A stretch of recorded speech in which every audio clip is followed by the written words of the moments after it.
But if it's going to be noticed, the only one who's going to go fight, it would be the UFC, and I don't see that happening. Oh no. This would be like maybe overseas promotion or K1. Maybe. But like I'm saying, they'll have to accommodate him. There's nothing on the horizon for that. All right. So overall thoughts on that. Overeem, we'd love to see him in action again. I would love to see him in that fight. I thought that was a good fight for him, a good test. Wasn't that happy with the Verdum fight, and I thought Bigfoot would have been a nice test for him. Going to be interesting seeing who wins that now, even though I think it took a hit by him being out. I think it's very interesting because the winner is probably going to fight him. To me, it's better that he's not in it because somebody's actually going to fight the champion at the end of it. But as a ratings wise and as a business person, it's not good that he's not in it. Yeah, I agree 100%. And will probably prove to be true once we see the numbers for that September 10th event. All right, another thing I wanted to talk about, something that's been mentioned a lot lately because of the string of events we just had, 6 events, and from the last week of May into June, all of June, up until July 2nd, we had 6 events, 3 on free TV, 3 were pay-per-view, and towards the tail end of that was, of course, UFC 132, Faber and Cruz, which was a great card, but it didn't do that great in numbers. Estimations were about 300 to 350,000, and that's their July 4th, supposed to be big hit summer card. What I kind of want to know is why would some be lower and some be higher? Are people not as interested in some? Is it the name power? Is it maybe the scheduling? Maybe too many close together? Not enough time to hype them up? I think it's personally all of it. All of it combined together. Drawing power, when you look, Faber's a good name, but unless you really, really know who that is and have paid attention to his past, you're not really going to know who that is in the main event, and definitely not Cruz. He's good, he's getting there, but he's not there yet.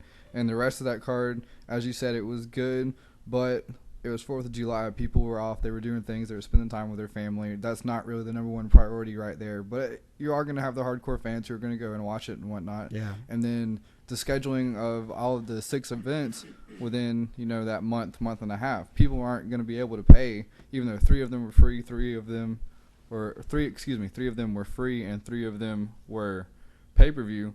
But still, that's so close to each other, you're not going to be able to financially afford all of that. Yeah. Yeah, I agree. Another thing I want to know, how do you think MMA would do, maybe specifically UFC, if it were like that all the time?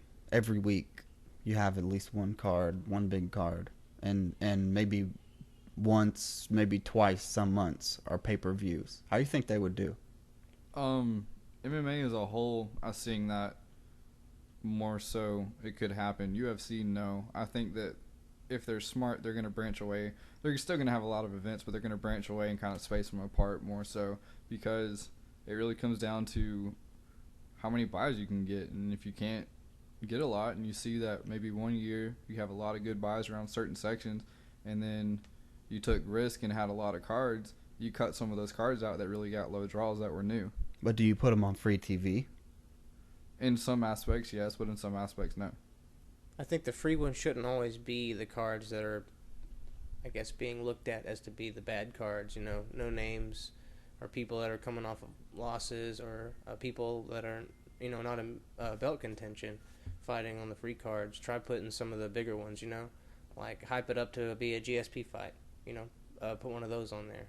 But you got to give the fans something huge to hook onto, because that's where you get a lot of your new people coming in. I guess casual fans, if you want to call them that. They see something free on TV that they didn't pay for. I mean, that's how I saw my first one. When I was watching Carlo fight, that was free. So that's the first one I saw. I mean, it was the Ultimate Fighter finale. It was free. I mean, yeah. You got to give people something good. You can't just give them the half-assed cards. I mean, they're not going to give them. I mean, the GSP won't happen. It wouldn't be a title fight. But they've done I don't big see it fights. being out of question, though, if it ever got to that point. Right now, they're not oversaturating things as far as I'm concerned. But if it gets to that point when people are walking off and they're starting to lose fan base, then they need to start reaching deep in the pockets. It would make sense. I mean, that's what boxing's done. The David Haye Klitschko fight was on HBO Boxing Free TV. I mean, it's subscription, but just like Strikeforce. I mean, that's how a lot of the boxing fights are now. That would make a lot of sense to do that. I mean, and then you have Strikeforce. Strikeforce is on subscription TV, but I think the model of UFC is all about that pay-per-view. It's all about that pay-per-view dollar, not so much advertisement. So Dana said he built the business model around what Vince McMahon did first. Yeah, with WWE, the pay-per-view based business, and you hype it up, and then you present the pay-per-view. That's why maybe if you're going to do a card every week, like a weekly card, you got to put the promotion time in. Put the promotion in, and at the end of the month or at the end of the 4 or whatever, you have a big pay-per-view, but you got to promote it. And you got to promote those little cards, too, so you have to have the manpower enough to push all those cards to make sure people are... Because if you're not watching the cards and the ads on the cards, you're not going to even know about the pay-per-view. So you got to get hyped up about the free stuff, too. Yeah. Which I think they do a decent enough job of throwing out what the fights are. I just think as far as promoting and marketing, they could definitely do better, especially if they're looking for that kind of a schedule. They need a new medium.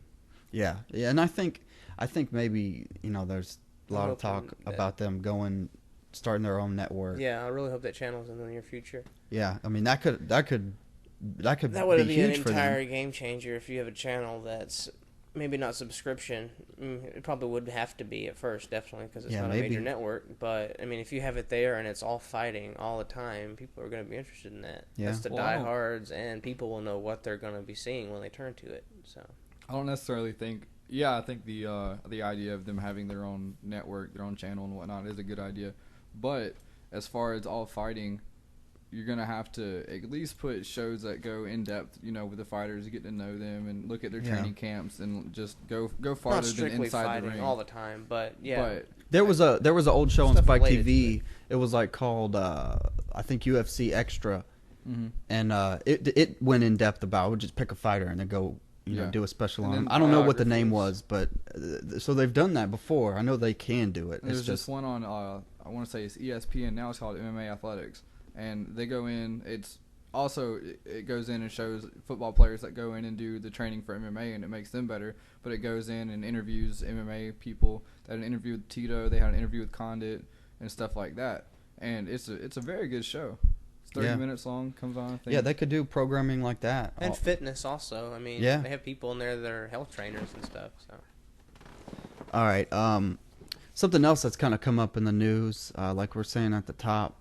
Probably one of the most infamous MMA promotions, Pro Elite, who actually the promotion was Elite XC. Pro Elite was the owner of that. They are making a comeback. They're doing an event on August 27th, which is actually the same day as UFC Rio. So kind of an interesting time to pick that. But I think the Rio event, because of the way the time is, as I hear it, right after the Rio card is over, you can jump online and watch that Pro Elite card, and it's supposed to be for free. Is it all online? Yeah, it's going to be online. The fighters, they haven't really announced a lot of matchups yet, but fighters that they've signed include Andrei Arlovsky, Kendall Grove, and Reagan Penn, who's going to be making his... Marcus Davis also. Yeah, Marcus Davis, yeah. Reagan Penn was being looked at for that, who's BJ Penn's brother, and a lot of people say that he's actually more athletic than BJ. I know he's into BJJ, so it'll be very interesting to see how he does. But some of the people behind the scenes there, you got Rich Chow, who was the old matchmaker for Strikeforce, who got let go, and they put Sean Shelby in that position, who was the old WEC matchmaker. And they also got TJ Thompson, who used to work behind the scenes for Pro Elite, their original owners. Those two are the main guys, and they're pretty much doing it on their own. Definitely a different take for Pro Elite. It's going to be interesting. Before, their whole thing was about Kimbo and what all he could do. Bring Kimbo back in. Yeah. They're better off. which it seems like they're staying away from that. I mean, we'll talk about it later, but they've turned down, certain people. They turned down Nate Marquardt, who definitely would have been a draw for them. But I think they're just being smart because they don't have a TV deal. It's not on pay-per-view. Did they turn down Weston Cage? Probably so. Probably so. So we'll see what happens there. August 27th, it's online. We'll have some information about that, the exact website, later on. This week, also something that UFC announced a ton of upcoming fight cards. On August 8th, we've got UFC 136. It's going to be Frankie Edgar and Gray Maynard 3. Finally, the trilogy fight. The last one, of course, was a draw, 5-round draw. The fight before that, Gray Maynard won a decision over Frankie Edgar. One of the best fights I've ever seen. Yeah, that draw was a great fight. Very good fight. Also on that card, we've got Jose Aldo defending his featherweight title against Kenny Florian. And also on the card, middleweight fight, Chael Sonnen and Brian Stann. Just real quick, the Jose Aldo, Kenny Florian